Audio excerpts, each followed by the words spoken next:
Sassoon रुग्णालयाच्या शवागाराच्या परिसरामध्ये मी आहे आणि माझ्या पाठीमागे शरद मोहोळच्या समर्थकांची मोठी गर्दी पाहायला मिळते।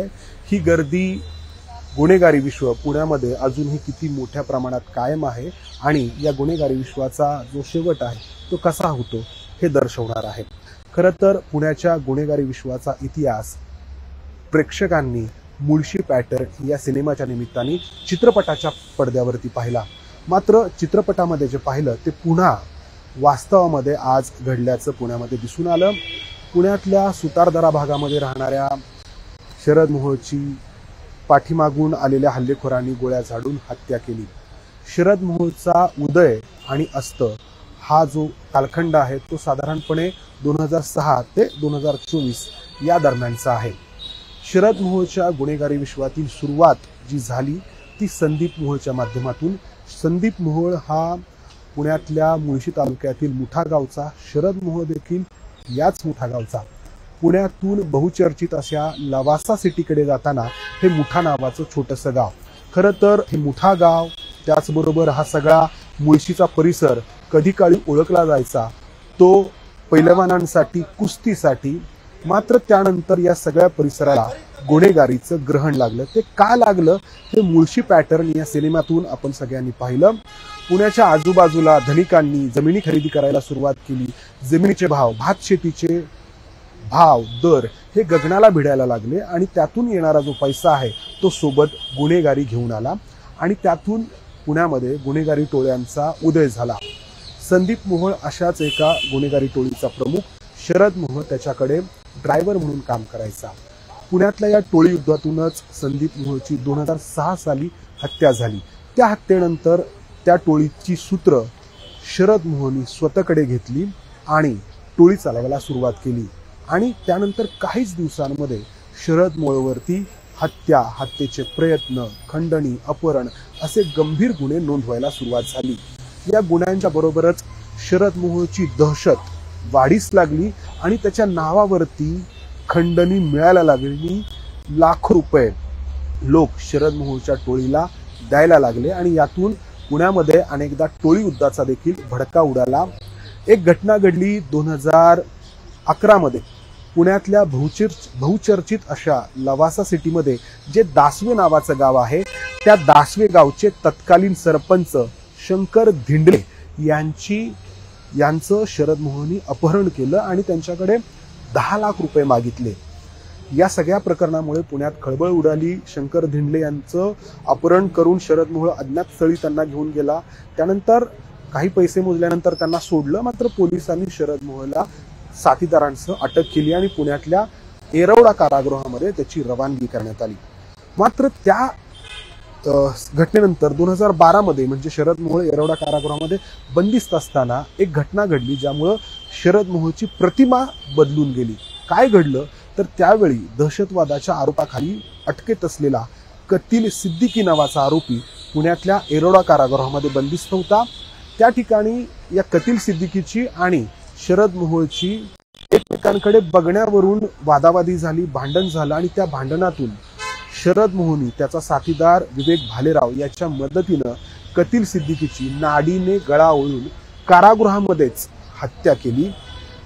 येरवडा कारागृहामध्ये जे वेगवेगळे सेल आहेत किंवा वेगवेगळे जे कक्ष आहेत ज्यामध्ये कैद्यांना ठेवलं जातं आणि काही ठराविक कालावधीसाठी बाहेर सोडलं जातं, या सगळ्या कालावधीमध्ये हा हत्येचा प्रकार घडला। मात्र त्यामुळं एका दहशतवाद्याला शरद मोहोळनी मारलंय आणि तो राष्ट्रभक्त आहे अशी प्रतिमा त्याची निर्माण केली जाऊ लागली, जाणीवपूर्वक केली जाऊ लागली। आणि त्यातून झालं काय की अनेक संघटना, सामाजिक संघटना, धार्मिक संघटना शरद मोहोळच्या कुटुंबियांना कार्यक्रमांसाठी आमंत्रित करायला लागल्या। मुठा गावामध्ये एक निवडणूक होणार होती गावच्या सरपंच आणि उपसरपंच पदाची आणि त्या कालावधीमध्ये जो शरद मोहोळ कारागृहामध्ये बंदिस्त होता त्या शरद मोहोळनी बिनविरोधपणे आपल्या गावचं उपसरपंच पद मिळवलं। यावरून शरद मोहोळच्या दहशतीची किंवा त्याच्या नेटवर्किंगची कल्पना यायला हरकत नाही।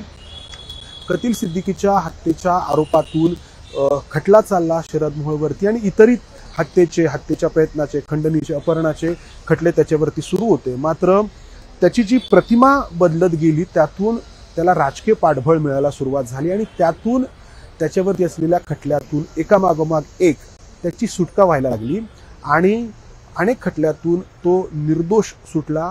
काही खटल्यांमधून त्याला जामीन मिळाला आणि तो बाहेर आला आणि पुण्यामध्ये त्याचा वावर सुरू झाला. हा वावर असा तसा नव्हता, तर अनेक सार्वजनिक कार्यक्रमांच्या स्टेजवरती तो दिसायला लागला, अनेक राजकीय व्यासपीठांवरती देखील तो दिसायला लागला. आणि काही दिवसांपूर्वी पुण्याचे तत्कालीन पालकमंत्री चंद्रकांत पाटील यांच्या उपस्थितीमध्ये शरद मोहोळ याच्या पत्नीने भारतीय जनता पक्षामध्ये प्रवेश केला. कोथरूड भागामध्ये शरद मोहोळ राहायचा, तेच त्याचं कार्यक्षेत्र होतं आणि त्याला मोठा पाठिंबा देखील त्याच्या पाठीराख्यांचा होता. आपल्या पाठीमागे जे त्याचे पाठीराखे मोठ्या संख्येने दिसत आहेत त्यावरून कल्पनेला हरकत नाही आणि या सगळ्याचा उपयोग आपल्याला होईल असं कोथरूडचे आमदार असलेले चंद्रकांत पाटील यांना वाटलं असावं आणि राजकारणामध्ये आपल्या पत्नीच्या माध्यमातून शरद मोहोळ सक्रिय झाला. एकामागोमाग एक गुन्ह्यातून तो बाहेर येत गेला. मात्र त्याचा भूतकाळ त्याची पाठ सोडत नव्हता आणि या भूतकाळातूनच त्याची हत्या झाली. कारण जरी शरद मोहोळची प्रतिमा बदलण्याचा प्रयत्न होत होता, एक राजकीय व्यक्ती म्हणून, एक सामाजिक क्षेत्रामध्ये किंवा धार्मिक क्षेत्रामध्ये कार्यरत असलेली व्यक्ती म्हणून जरी त्याची प्रतिमा होत होती, तरी गुन्हेगारी क्षेत्रामधला त्याचा वावर तसाच होता आणि त्या वावरातूनच आपापसामध्ये काही बिनसलं. म्हणजे जे लोक शरद मोहोळ सोबत काही दिवसांपूर्वीपर्यंत काम करत होते, जे कधी काळी त्याचे साथीदार होते, त्यांच्यासोबत शरद मोहोळचं काही व्यवहारांमधून, काही जमिनींच्या व्यवहारांमधून, पैशांच्या देवाणघेवाणीवरून बिनसलं आणि त्यातून हत्येची ही घटना घडली असावी अशी प्राथमिक माहिती किंवा असा प्राथमिक अंदाज पोलिसांकडून वर्तवला जातोय. आणि एक चक्र या निमित्ताने पूर्ण झालंय. संदीप मोहोळच्या मृत्यूनंतर, हत्येनंतर एक नवीन गँगस्टर किंवा एक नवीन टोळी प्रमुख शरद मोहोळच्या रूपाने पुण्यात पाहायला मिळाला होता आणि त्यानंतर पुण्यात हत्यांचं सत्र खूप मोठ्या प्रमाणात घडलं. गेल्या 5 ते 6 वर्षामध्ये हे थांबलं होतं. आता भीती आहे की हत्यांचं सत्र पुन्हा सुरू होते की काय. पोलिसांसमोर आव्हान आहे या शरद मोहोळच्या हत्येनंतर उमटणारी जी प्रतिक्रिया आहे ती नियंत्रित करण्याचं. कारण एक शरद मोहोळ जरी हत्येच्या स्वरूपामध्ये संपला असला तरी पाठीमागे आपल्याला त्याचे जे पाठीराखे दिसत आहेत, त्या पाठीराख्यांना या गुन्हेगारीचं असलेलं आकर्षण किंवा इतर जी काही कारणं असतील, बेरोजगारी असेल किंवा कफल्लकपणा असेल, हे देखील वास्तव जे आहे ते या ठिकाणी लक्षात घेण्याची गरज आहे. कारण मुळशी पॅटर्नमध्ये जे दाखवण्यात आलं ते आजतागायत सुरू आहे हे शरद मोहोळच्या हत्येने पुन्हा एकदा स्पष्ट झालंय. कॅमेरामन विजय राऊत मी इथेच थांबतो. धन्यवाद. एबीपी माझा, उघडा डोळे बघा नीट.